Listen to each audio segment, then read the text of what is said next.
10 Basic Rules for Better Living by Manly P. Hall. Originally published in 1953, this presentation is authorized under license by the Philosophical Research Society for the purpose of research, study, and discussion. 10 Basic Rules for Better Living. Since our civilization has moved on to an intensive industrial level, our psychology of living has been subjected to a variety of pressures unknown to our ancestors. As a result, we need a basic statement of principles suitable to present-day conditions. May we take this opportunity, therefore, to recommend 10 basic rules for better living. If you will inscribe these suggestions deeply and firmly upon the tablets of your memory, life will be easier and more purposeful. 1. Stop worrying. The popular idea that a worrier is a thoughtful and conscientious citizen is false.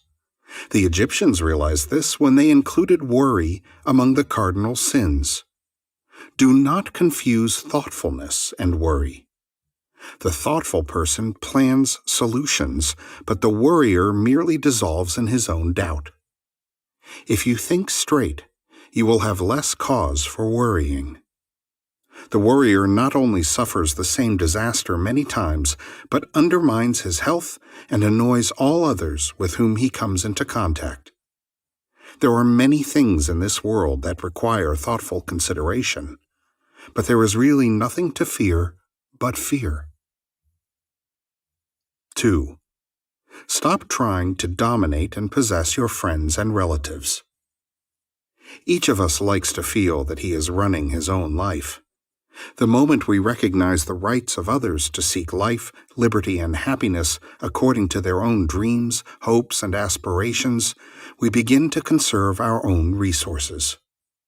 It is very debilitating to give advice which is ignored or rejected, and equally disappointing to attempt to possess and dominate persons who immediately resent and combat our dictatorial tendencies. We are hurt when they do not see things our way. If we save advice for ourselves and those who seek it from us, and who are therefore grateful, all concerned will be the better. 3. Moderate ambition. There is a tendency to overlook natural and simple blessings while we plunge on toward distant goals. Each individual has certain capacities. If he can recognize his own abilities and work with them, he can attain personal security.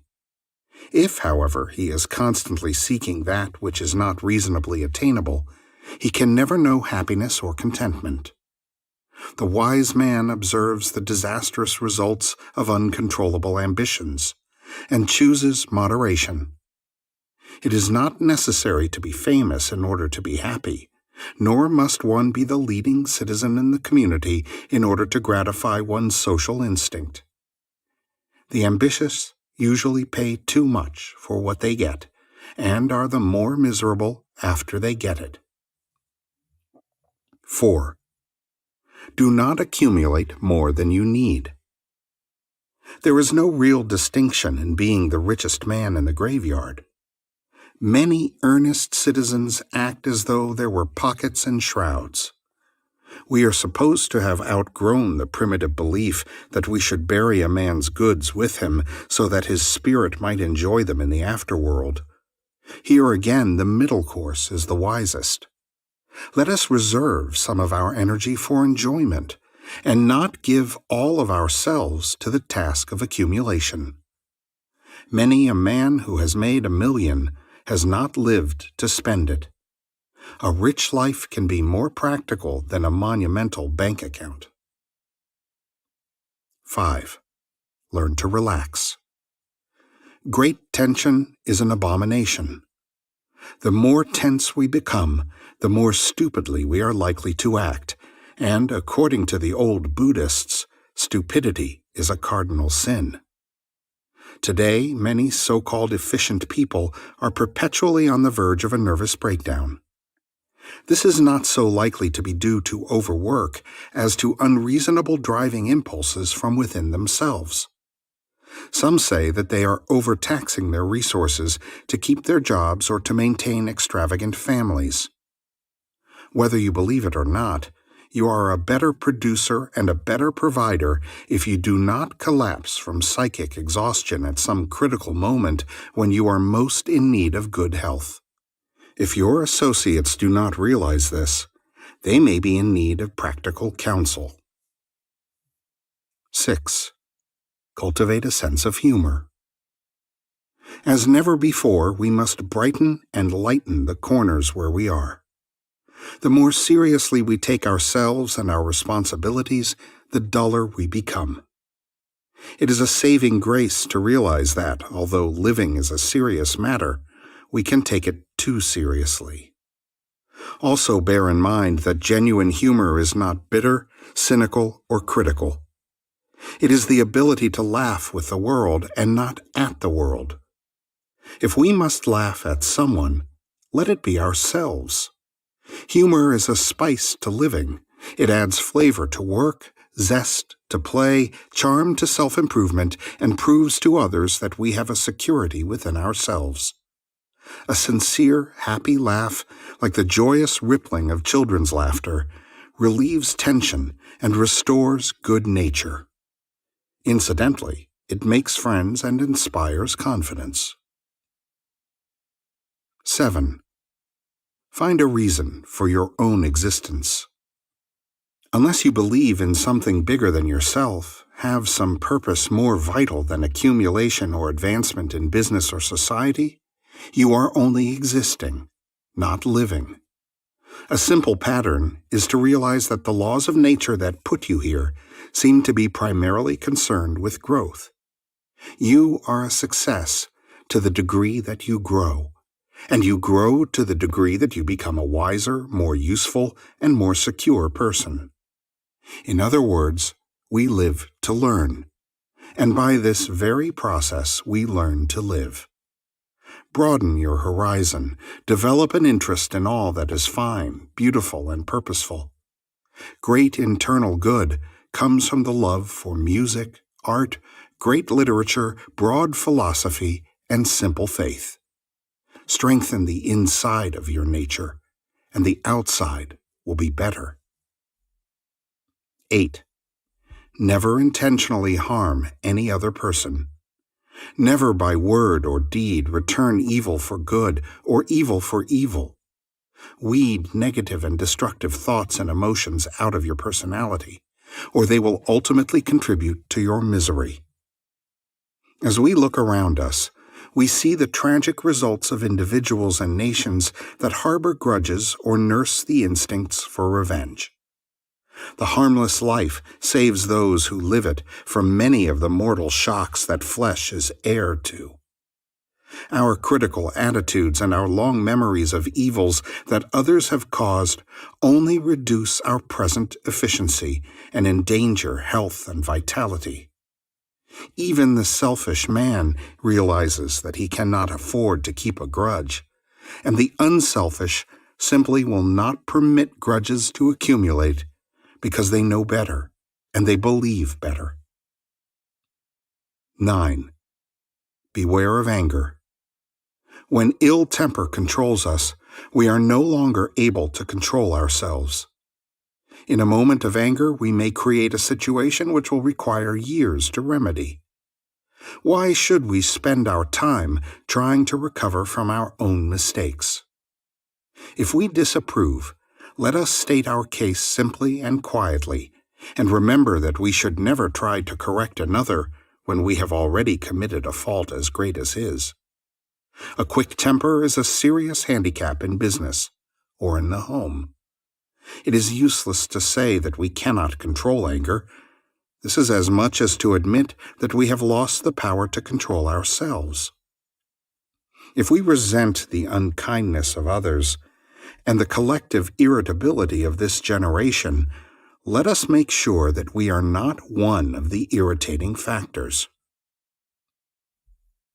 10. And last, in fact, and most important, never blame others for our own mistakes. It is hardly necessary. Each of us seems to have an incredible capacity to do things badly and select unwisely. Actually, we are in trouble because we have not made constructive use of the power and abilities which we received as a birthright. Others can hurt us only while our own inner life is too weak to sustain us in the presence of trial or test. Instead of resenting misfortunes and seeking to excuse our own limitations, we must face the facts. Either we are stronger than the problem and can solve it intelligently, or the problem is stronger than we are, and the only solution is to increase our own strength. Others are not to blame for our unhappiness. Each man must seek his own peace of mind, and, as the Arabian Nights so well expressed it, happiness must be earned. Rule 1. We will discuss briefly the first of our 10 rules for better living. Our theme is, therefore, to stop worrying. It is evident that merely to tell a person to correct a long-established habit is not likely to produce any permanent result. Actually, the worrier must enlarge his understanding of life in order to take a positive and constructive attitude while under the pressure of some unhappy circumstance. Worry is a sign that we need to make a rather careful examination of ourselves. There are many problems which require thoughtful consideration, but none that can be improved by worry. With some people, worry is regarded as a proper attitude when in the presence of an emergency. It seems to indicate that we are deeply moved and willing to accept the burden of living with all its most distressing implications. Not to worry when others are worrying, in fact, not to outworry all others, would imply that we are superficial and indifferent to the misfortunes of our kind. Here is an important instance where conformity with prevailing practices is destructive and purposeless. The worrier, if he has become an expert, has the ability to experience the same unpleasant situation many times. As a result of anticipating the worst and repeating this anticipation, the mind becomes overwhelmed by the magnitude of a problem, which in fact may be of no great consequence. The wear and tear upon disposition reacts on health and even extends into our social and business relationships. The worrier may be respected for his extreme anxiety, but he will not be popular in his home, among friends, or at his place of business. Worry is contagious, and our example reminds our associates of their own troubles, and an atmosphere of gloom is quickly generated. The best solution to a potential worrier is a frontal attack upon the cause. All resources should be conserved, and above all, there should not be unnecessary delay. The longer we linger on the verge of a painful situation, the more painful it becomes. The very process of worrying works a hardship upon our mental resources. There is very little room for positive thinking in a mind that is already filled with fears, doubts, and uncertainties. If the day comes when we must meet the emergency, we are at least ready if we have not exhausted our optimism and undermined our courage. If worrying about things in general is unwise, worrying about ourselves in particular is still more foolish. It is very easy to drift toward hypochondria, which is a morbid anxiety about ourselves, our health, and our adjustments with society. Worry always increases fear, and fear, in turn, impairs judgment and discourages prompt and practical action. It has been observed that those with few problems are often the greater worriers. When we are confronted with a major crisis, we usually instinctively rise to the occasion. We face tragedy much better than trivial inconveniences. An old Greek philosopher in a pensive mood was once asked what he had on his mind. "I am worrying," he replied. An acquaintance asked, "Why do you worry?" The old scholar soberly answered, "I am very worried by the thought that worrying does no good." This, in substance, is the vicious circle which ultimately afflicts all worriers. The best antidotes for worry are a deep and abiding faith in the benevolence of Providence, the wisdom to solve problems in a natural and simple way, and the courage to be true to principles under adversity. It has been said that the height of wisdom for man is that he shall know what to do next, and the height of courage is the strength to do that which should be done. If we are unable to accomplish this integrity within ourselves, we should realize that future happiness and security must be attained through the re-education of our habits and attitudes. If we want to be happy, we should take some time we are now devoting to less important projects and build within ourselves resources which can ensure a fuller and better life. May we conclude that in this case a word to the wise should be sufficient. Think straight and live straight. Rule 2. When it comes to number 2 of our rules for better living, we may interfere with the principal activity of a number of persons. The rule reads, "Stop trying to dominate and possess your friends and relatives." Two important points immediately present themselves. Efforts to dominate and possess not only contribute to the miseries of others, but are the immediate cause of personal unhappiness to the individual attempting such a program. Most of those who are by nature selfish are not much concerned with the difficulties they may cause, but they are immediately mindful of their own discomforts. So we will attack the question from this angle. Any person who can be dominated and possessed is not likely to be worth dominating and possessing. Genuine people insist upon their rights and are willing to defend them. This means almost immediate conflict, which can extend over years or even a lifetime with no real benefit to anyone.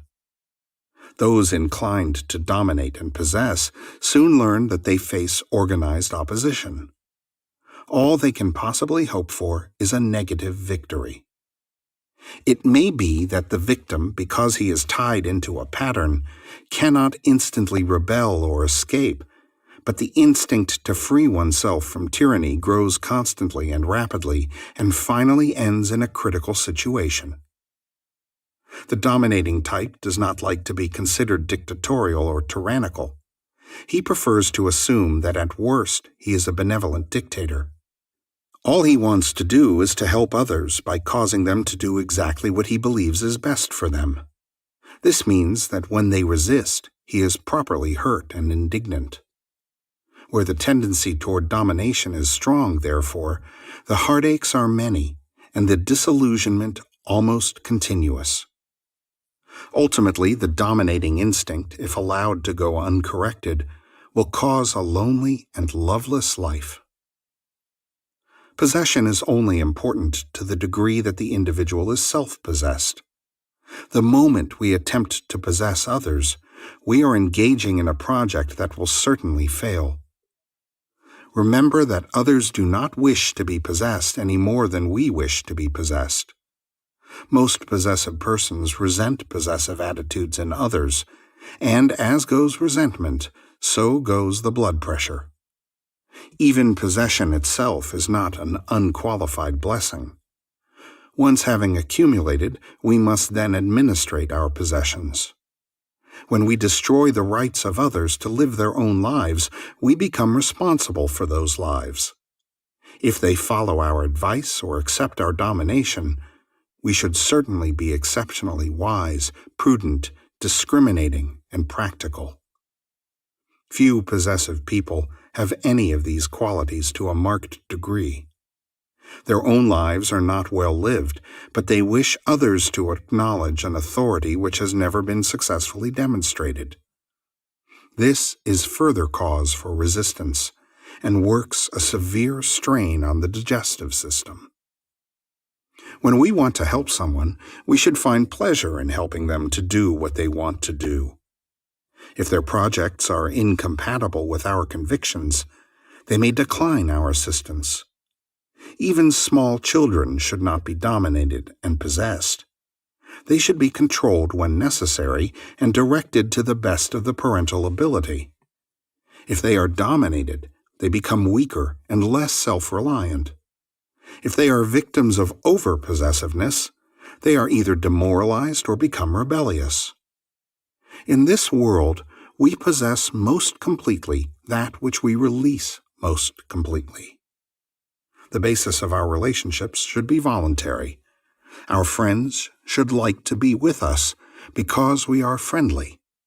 Our relatives should prefer us because of qualities which naturally attract them and hold their interest and attention.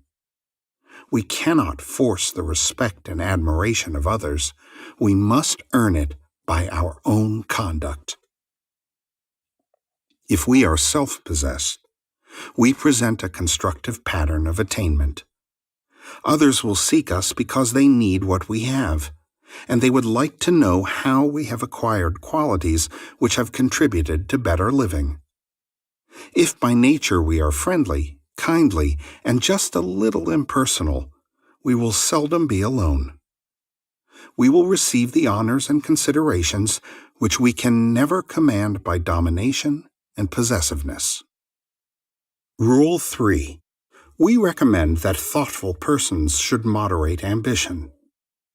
This is so contrary to prevailing practices that it requires explanation. We are all taught that we must succeed, and that it is our personal responsibility to improve our fortunes in every way possible, even at the expense of health and happiness. The mere fact, however, that many agree as to a policy does not prove that that policy is right. It is only necessary to study the lives of successful persons and listen to their own stories of what success has cost them to realize that it is all too possible to be an outstanding, successful failure. A moderate amount of ambition is certainly necessary, and without the incentive to improve and advance, there would be no progress, personal or collective. The difficulty is that success takes a great deal of time and attention. We must devote to this end most of our resources and most of our time. By degrees, we sacrifice ourselves entirely to a program which deprives us of leisure, overtaxes our mental and physical resources, and prevents us from enjoying the really fine and beautiful things of life. A gentleman of my acquaintance, who was an insurance executive, served his company so well that after 25 years of faithful service, they presented him with a 3-month vacation in Europe. After he returned, a friend asked him how he enjoyed one of the great art galleries of France. He immediately replied, "It's a bad insurance risk. No hydrant within half a mile, no sprinkler system, and the building itself is a fire trap." Trying to get ahead in the world does things to our minds. We may become narrow to the degree that the wealth or authority which we attain can no longer bring us pleasure or contentment. Most moneymakers are poor money spenders. One of the world's richest men used string for shoelaces because he could not countenance the expenditure of 10 cents. This man was a success, envied by many, admired by few, and loved by no one. His name was mentioned to young, aspiring economists as an example of ambition. If they worked as hard as he had worked, and sacrificed as he had sacrificed, they too might hope to become rich. Here philosophy enters the picture. After all, philosophy is nothing more or less than organized common sense. It points out that in this world we must in some way pay for everything we get. To satisfy ambition, we must pay with our own lives. By moderate success, we may provide the opportunity to live better and to enjoy a measure of security and comfort. But who can be moderately successful? The moment we take on the glamour of financial expansion, we become addicted to a habit-forming mechanism. One man told me that it had been his goal to make $1 million. Then he was going to retire and enjoy life. He was one of those who attained their goal, but he did not retire. Immediately, he became obsessed with the possibility of increasing his holding to $5 million. He died of heart failure, somewhere in his fourth million. Ambition can play another unkindly trick upon those over-addicted to its ways. It causes good and kindly people to be very unhappy because, for one reason or another, they are not able to reach the level of success which they have set for themselves. Surrounded by high finance and under constant pressure to expand beyond their means and abilities, they completely neglect the good things they already have. They forget that they have happy homes, bright, growing children, good friends, and a secure job, and dissolve in self-pity when they read of someone else's vast holdings. Not long ago, a wealthy person poured his sorrows into my ear, saying, "I want to travel. I want to study. I want to improve myself and give more personal affection and time to my family, but I cannot. Between board meetings on Monday, accountants on Tuesday, stock reports every day, and the countless burdens of possessions, it takes nearly every hour of my days and many nights merely to hold on to what I have." It seems to me that a generation dominated by such a pattern of ambition is causing itself a great deal of unnecessary misery. This world is a beautiful place, and most of us could live in it reasonably well if we would be reasonable. This is not a plea for poverty. We must all carry our proper share of the world's burden of work and responsibility. We are better and happier persons if we keep faith with those who depend upon us, and in this way preserve also our self-dignity. But let us not believe that a so-called successful life must be a rich or important life. In order to be real persons, we must have an inner existence that is also purposeful. When we are too busy to learn, to live, and to love, we are much too busy for our own good. Sometimes we must decide between forwarding some ambitious purpose of our own and neglecting or injuring others. We will never be content if we buy success at the cost of honor, integrity, or our own natural humanity. The world is full of ambitious folks. Perhaps that is why so many of our affairs go badly. Dream for a better future and plan a successful life, but be moderate. Remember, all that money can buy you is a certain amount of time or leisure with which to do the things you want to do. The wealthy have admitted that a little less money and a little more happiness is the wiser course. Rule 4. Our fourth rule for better living is a frontal attack upon the success psychosis. If you are wise, do not accumulate more than you need. Some are by nature accumulators, just as there are certain animals that store up their food supplies against a severe winter.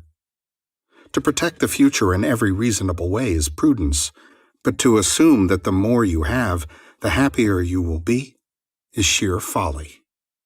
Moderation will protect the thoughtful against any extreme attitude which may have detrimental results.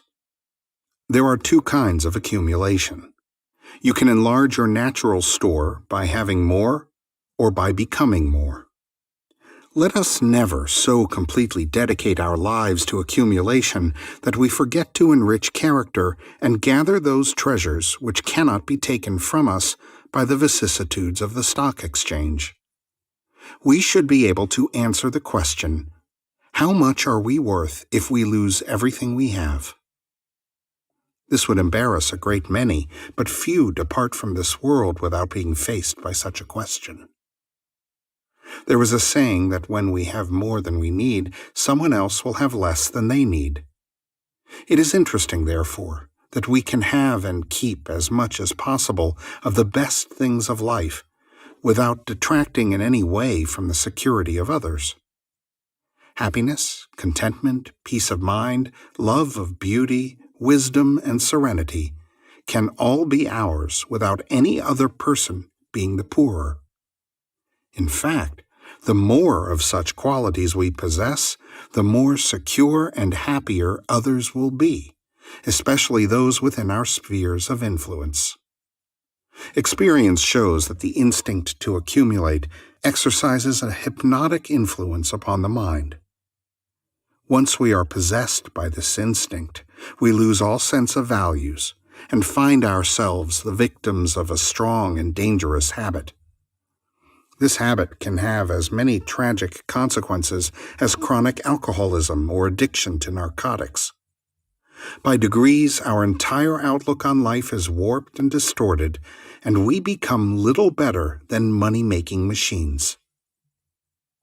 Accumulation extends also to those things which can be bought by money. The over-pretentious establishment, the extravagant pattern of maintenance, and the useless display which influences no one worth influencing. I know many instances of persons of moderate attainments and capacities who are utterly uncomfortable in an extravagant and pretentious environment, which they have felt necessary to social standing. Napoleon discovered that he could conquer a nation during a war, but could not administer it wisely in periods of peace. Economic Napoleons find that through shrewd business policies they can make money, but because of deficiencies of character can neither use it nor spend it intelligently. Fortunes are wasted every month in this country by persons trying to compensate for lack of internal acquirements by the lavish spending of money. If dollars are so important that we are willing to wreck our lives and destroy our health in order to get them, they should not be wasted. When we waste money, we simply prove that it has no value to us. The things we really want in life cannot be bought by the coin of the realm. It is possible that moderate and prudent investments may bestow the leisure for self-improvement, but the investments themselves are no proof of self-improvement. A man who had recently made too much money sent his daughter to a fashionable Eastern finishing school. He received a letter stating that it would be wise for him to remove his daughter from the school because, as far as education went, she simply had no capacity. The indignant father immediately wired back, "Buy her one. I don't care what it costs." Unfortunately, we cannot purchase peace of mind, contentment, or intelligence. But if we have too much money, we are inclined to think that we no longer need these inner graces. When we come to that conclusion, we are the victims of our possessions and the poorest of the poor. With work, we buy opportunity. The money we make gives us the chance to improve ourselves. It is only useful to the degree that we know how to use it for the enrichment of character and living. Socrates once said that if he wished to curse a man, he would say to him, "Let your sons be extravagant." Contentment comes to those who are happy to live moderately. Rule 5. The fifth of our rules for better living is a simple but important recommendation. Learn to relax. In pointing this out on one occasion, I received an interesting comment. You do not learn to relax. If you feel right inside, you are relaxed. To extend this thought, just how can the average person learn to feel right in a world which more or less conspires against such a moderate and consoling emotion? The answer seems to be that relaxation must be the result of a degree of internal security. We cannot relax when we are worried, frightened, or irritated.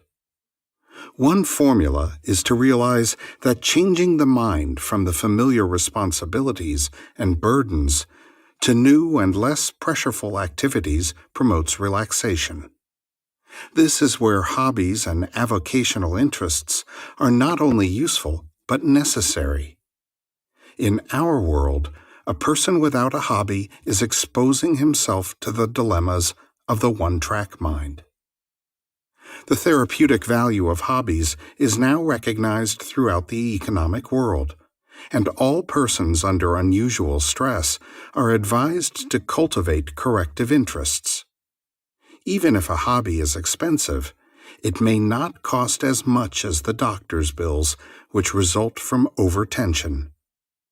There is an autocorrective instinct in man which naturally impels him to balance his activities, and in this way protect his health. Some of us, however, fight this instinct because we believe that division of activity wastes time and scatters resources. Let it be remembered that a nervous breakdown may upset the planned economy of many years, whereas proper periods of relaxation actually increase efficiency. Avocations are further justified by the possibility that these may become real and profitable professions at some future time or under some unexpected change in our careers. The person who thinks about his problems all the time may be sincere, but he cannot be truly efficient. At the present time, the instinct toward escape mechanisms is strong, and many of these escapes are neither constructive nor desirable. It is therefore necessary to plan recreation with the same thoughtfulness that we plan work. The person who has forgotten how to enjoy a reasonable amount of rest and leisure has actually forgotten how to live. The more incessant the demands upon our physical resources, the more urgent becomes the requirement for rest. Very few can rest by being inactive. They cannot simply sit down and fold their hands and announce that they intend to relax. The wiser plan is to transfer the point of attention to that which is pleasurable and interesting, and allow natural enthusiasm to break tension. Sometimes we work harder during a vacation than when we are employed. We must remember, therefore, that doing what others want us to do is work, and doing what we want to do is play. A good philosophy of life and the development of artistic interests help to neutralize the heavier tasks which must be performed. As we mature, therefore, it becomes easier for us to relax.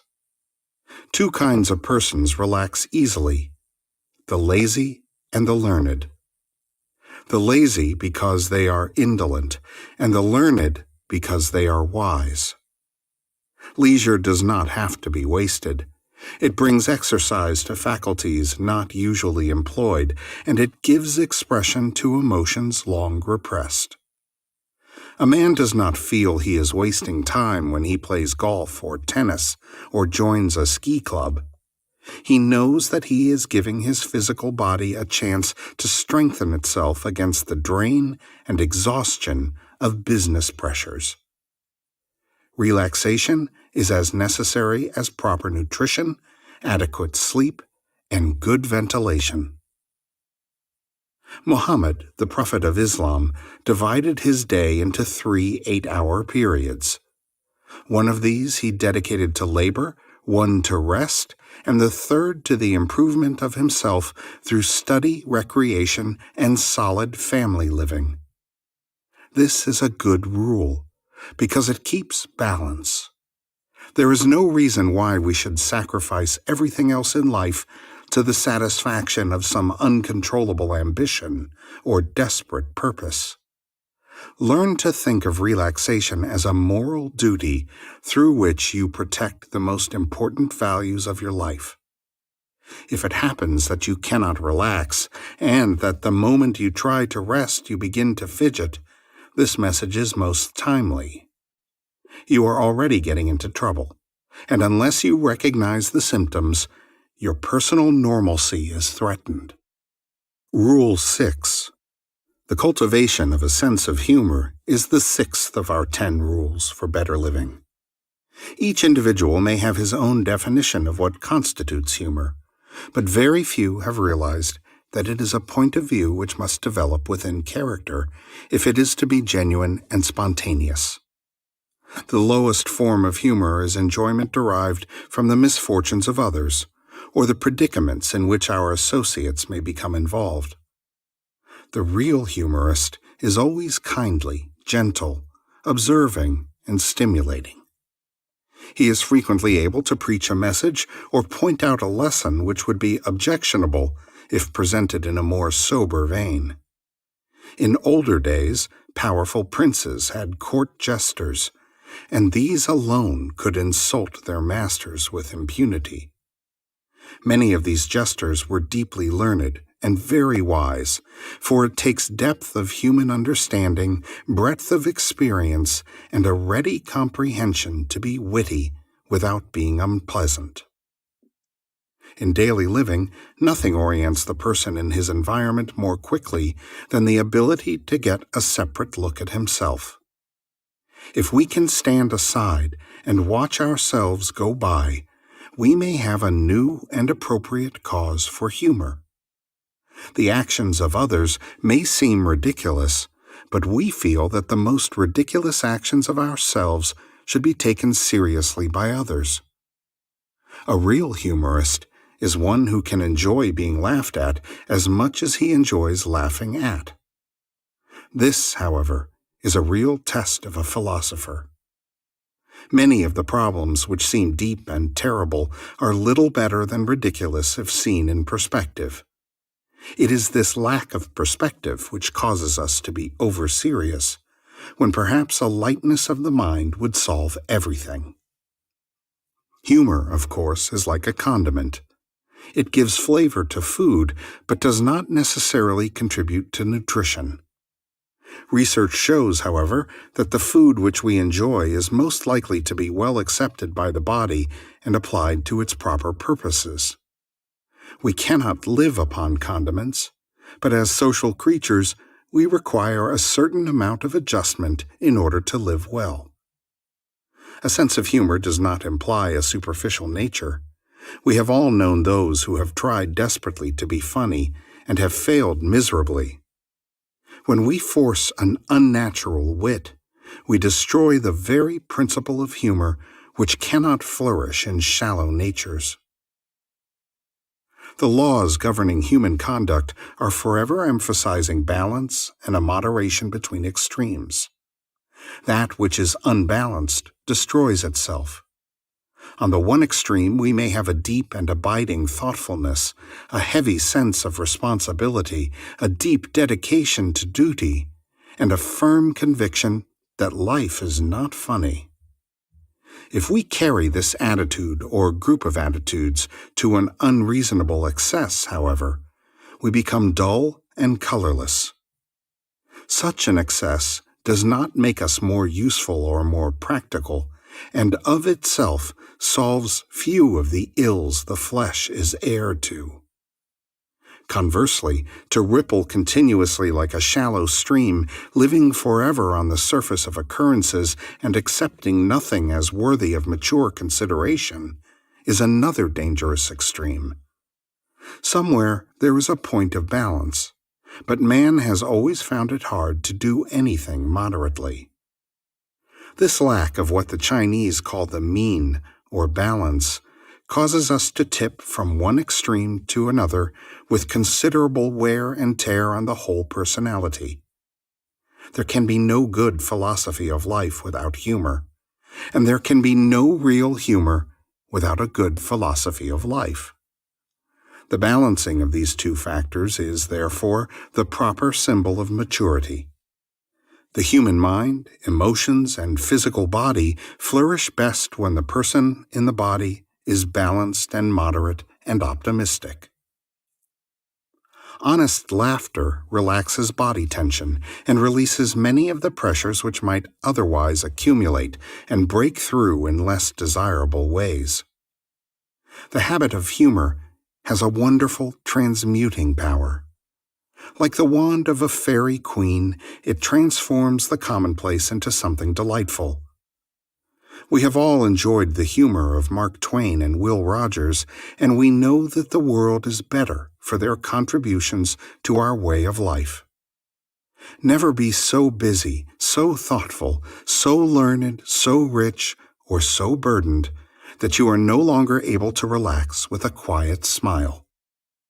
Rule 7. The seventh rule is concerned with finding a reason for personal existence.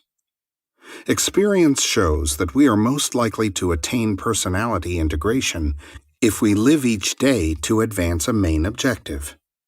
In other words, we are most likely to get somewhere if we have a clear picture of that which we wish to accomplish. Brilliant leaders in the professions, arts, sciences, and trades have all agreed that we must be moved by a strong purpose to which we are willing to sacrifice matters of less importance. This is sound thinking, but it is only valuable to the degree that the purpose we visualize is itself valuable and significant. In order to keep a plan, we must first have a plan, and we cannot strive after goals which we do not understand and for which we have no sincere appreciation. The better and wiser the person, the better the plan to which he can dedicate his life. In these uncertain times, it is not entirely satisfactory to invest all of our hopes and dreams in the physical things around us. We may develop a business which will be swept away by changing times. We may build a social position which will collapse under economic reverses. In the course of years, the time will certainly come when we must ask ourselves how much we would be worth if we lost everything we had. The answer is obvious. Regardless of what we have, we are worth what we are. Modern society offers us wonderful opportunities to become more as persons. The wisdom of 50 centuries is available to us. The noblest visions and dreams of the ages have descended to this generation as a whole inheritance. Most of all, under our way of life, we have the right and privilege to grow internally. Our minds and hearts are not censored, nor are we forbidden to think and speak according to our convictions. This privilege of growth is a fundamental of our freedom, and this freedom to grow is the answer to most of the problems that burden our daily living. We cannot escape problems by denying them or running away from the decisions which they require. There is only one permanent remedy for any critical situation. We must outgrow it. The moment we are bigger than the problem, it ceases and can never return. If, however, we attempt to evade a problem, it will come back time after time to plague us. Would it not, then, be wise to make growth our reason for living? Let us master whatever skill or ability is necessary so that we can do our work well and without fear or worry. As we grow, we also find that increased knowledge and understanding bestow new dimensions upon commonplace activities. Life is more wonderful as we understand it. We experience real joy in doing things well as we become skillful and self-confident. Most folks have many problems, some large and some small, some immediate and some remote, some reasonable and some unreasonable. Suppose you made it a career to go out and solve each of these irritating situations separately. It would be an incredible task, and you would scarcely have time left for the preservation of your standard of living. It is sensible, therefore, to seek for some solution by which many uncertainties can be clarified at the same time. This means that we must say to ourselves, what is the common denominator of our composite unhappiness? Why does this make me unhappy on Wednesday and that on Thursday? In fact, why does nearly everything make me unhappy? Is it not easier to bring ourselves into a constructive attitude, thus correcting many troublesome details altogether, than to attempt to struggle through each as a separate and unrelated incident? A wise man once said, "Change yourself and you change all." Problems cannot exist in a life that has clarified its own purposes. Naturally, there will be much work to do, but it will be meaningful and purposeful. It does not follow that wise persons are free from adversity or tragedy, for few can be completely wise. Even a little wisdom, however, prevents us from making new problems and gives us courage and patience to face such as cannot be prevented with a good hope. Rule 8. In this time of intense competition, it is well to remember the 8th rule for better living. Never intentionally harm any other person. Ruthlessness never bears good fruit, and those who sow thistles will reap thistles. No one in this world can have so many friends that he can afford to make one unnecessary enemy. Civilization cannot attain its natural goal if citizens continue to live by the law of the jungle. There are times when we are all tempted to return evil for evil, but if we follow this policy, we can never know personal happiness and security. To live by compromise means, in the end, we live with compromise. Each of us must be able to bear our own dispositions with a degree of dignity. We cannot do this if we know in the quietude of private meditation that we are rather despicable persons. Many prominent careers will not stand careful examination. Fortunes have been advanced at the expense of honor, and by a direct and intentional contribution to the misfortunes of others. With the passing of years, we must all look back, and there are hours which are heavy upon the heart and mind. In nature, there are laws which we cannot break with impunity. The code by which we live becomes the code which may cause our death. There is something inside of a man called conscience. Just what this is and why it is may be subject to debate, but there is no doubt that its small, still voice cannot be ignored. To go against conscience is to threaten mental balance, emotional integrity, and physical health. No one can be well and happy who is troubled by his own conduct. If we have no philosophy of life, we may take the attitude that we can do as we please regardless of consequence. This does not help much, however, for if there is no philosophy inside of us, we are already desperately sick, whether we know it or not. Repentance is a phenomenon against which no one is impervious. There comes a time in most lives when we must face the mistakes we have made and wish that we had lived differently. I have seen repentance bring with it sorrows almost beyond description. It is wiser and better to so conduct ourselves that our mistakes will be errors of judgment rather than crimes of the heart. If, then, we must make a decision between sacrificing some ambition of our own or contributing to the sorrows of another, let us recognize the virtue of unselfishness. Constructive impulses regenerate the body of man and give him new resources with which to advance his career honorably and with kindness. There is a streak of sadism in most human beings. If we are frustrated, weary, and problem-ridden, we feel that we are justified in being unkind. If we are hurt, we have the impulse to hurt someone else. We then excuse our own bad behavior because others have been unjust or unreasonable. Actually, there is no excuse for conduct which is not worthy of our own humanity. How do cooperation and honest dealings pay dividends? Can we forget that our conduct must be an example which others will be inclined to follow? If we want a happy home, we must be respected by the members of our own family. If we want our children to be good citizens, we must set them an example. There is no use in preaching honesty and then practicing dishonesty. Those who come after us are inclined to be like us, especially if they receive the constant preachment of our conduct.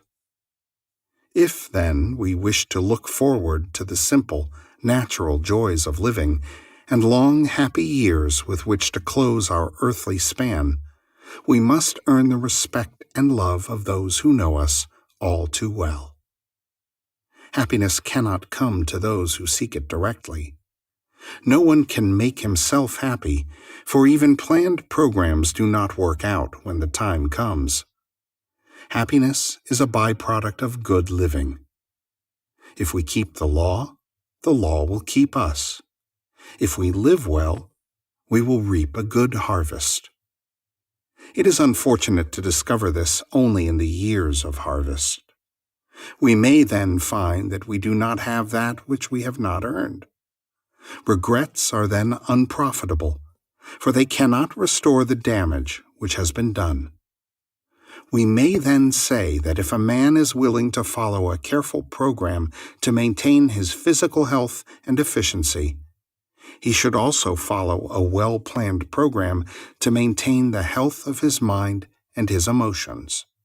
He should live a life calculated to strengthen his faculties and to deepen his emotions. If early in life he resolves to keep the faith of his world and to accept only that which he has earned, he will live to know contentment. Rule 9. In our list of rules for better living, number 9 is beware of anger. In the same spirit, also beware of what we commonly call righteous indignation. Both have the same detrimental effect upon human disposition and character. Anger is loss of self-control.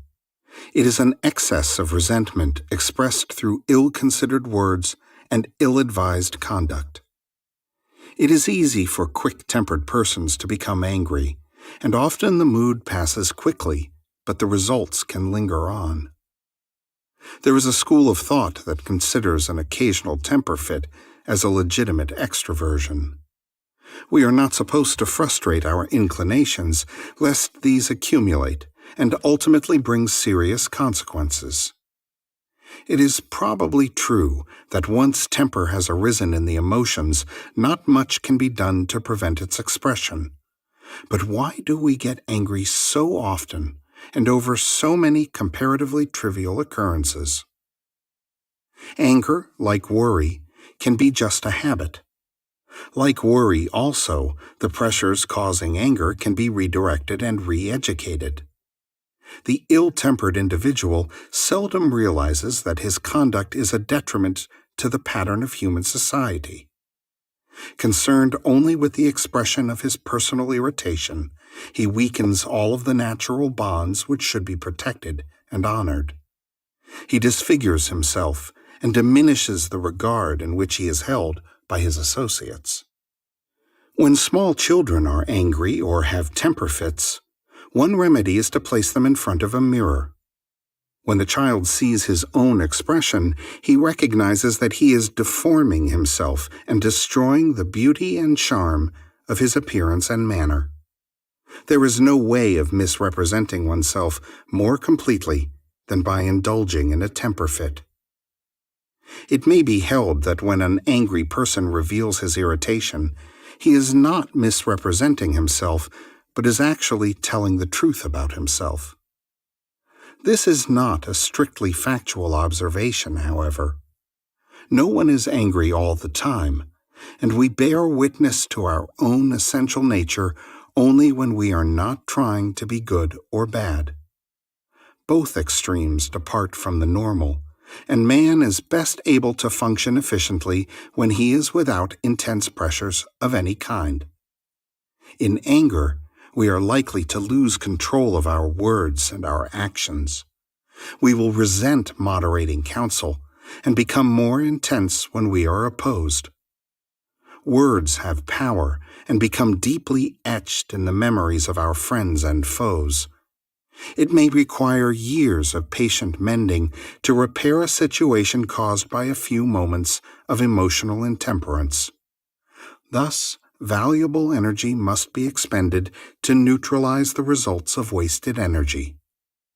More and more, our human abilities are squandered on projects which should never have existed. Misunderstandings are seldom repaired through irritability. It may well be that we are appropriately indignant at the words or actions of another. If, however, we wish to have the greatest corrective influence, we must be careful not to take the very attitudes which we resent in others. There is no proof, through experience, that two wrongs ever made a right. The best we can say is that the wrong itself is doubled. When righteous indignation arises within us, there is a pressing need for calmness and character integration. If we can preserve our own balance in a difficult situation, we have mastered that situation. The fact that another has lost his temper can never justify the perpetuation of a feud. We have the right to retire with dignity from any situation that offends our sense of values, but we cannot afford to become emotionally involved. Modern man is under terrific psychological pressure. He must, therefore, exercise ever greater watchfulness over personal conduct.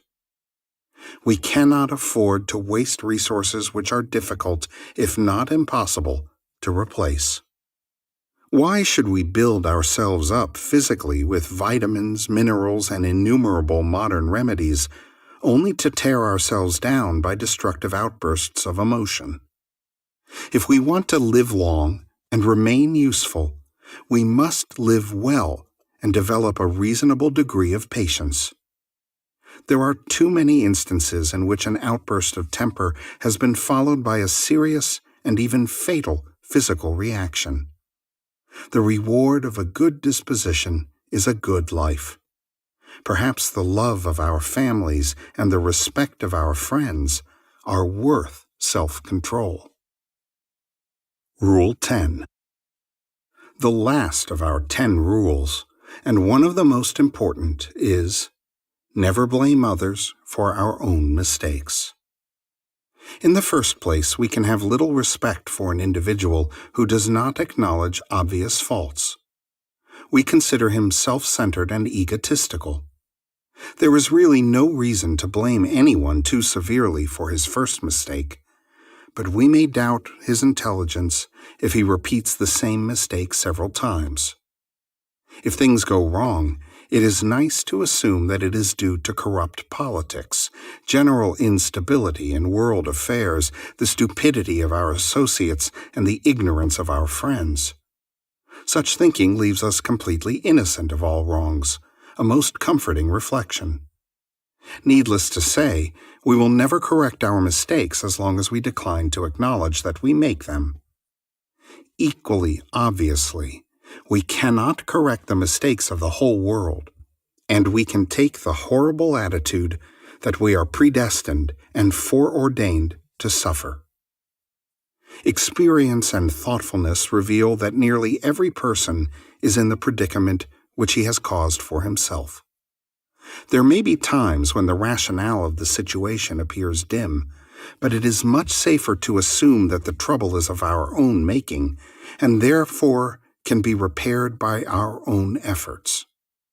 To think otherwise is to assume that we live in a dishonest universe, and such an assumption is a catastrophe. If we can build a good future, we may also have the genius to accumulate a bad one. Therefore, when anything goes wrong, let us first examine ourselves. Nor should we be too partial in such examination. Let us not excuse all our own faults because we understand them, and condemn all the faults of others because we do not understand them. From the complaints we hear from troubled persons, it would seem that the principal occupation of mortals is to ruin each other's lives. Nearly everyone can give a long and detailed list of injustices they have suffered, the troubles they have known, and the miseries of which they are the victims. After observing and listening to these complainers, it dawns upon the impartial observer that these folks could themselves be a heavy and thankless burden on everyone they know. They have stewed so long in their own self-pity that it never occurs to them to list the mistakes they have made, the troubles they have caused, and the unpleasant situations which they have generated. It is not necessary for anyone to break down and confess his private faults, but it is good to examine debits and credits of personality in the quietude of private reflection. One trouble with unpleasant persons is that their acquaintances have no inclination to create a situation by starting an argument. When our conduct is such that others cannot get along with us, they usually retire quietly and leave us to the ages. Having made it impossible for them to remain, we then proclaim ourselves the victims of their indifference when they depart. Perhaps it would be wiser for all concerned if departing friends would make a simple and honest statement of why they departed. If several departed for the same cause and we knew it, there might be a larger incentive toward personal reform. We all grow by our mistakes, but they are of little value to us unless we accept and understand them. There is a popular belief that the older we get, the wiser we are. This is not always true, however. For no matter how long we live, experience means little unless we honestly search for the causes of our troubles. It is also a wise idea not to brood over misfortune. Think it through, learn all you can, correct your faults, and then go on living a better life. Too many folks are in abject slavery to the past. They can never forget those things which should not be remembered, and they never seem to remember lessons which should never be forgotten. It is better to be strict with ourselves where principles are involved. There is no use complaining, because we are not perfect, but there is much profit in self-improvement whenever and wherever this is possible. If we are aware of our own defects, we can act accordingly. But while we blame the world for our troubles, we cannot act at all. After all, the world is just a number of persons, most of whom are convinced that everyone else is wrong. Face it squarely. You cannot always be right and always in trouble. These words out of experience summarize in simple form what the world has learned about good living. We hope they will be useful to you.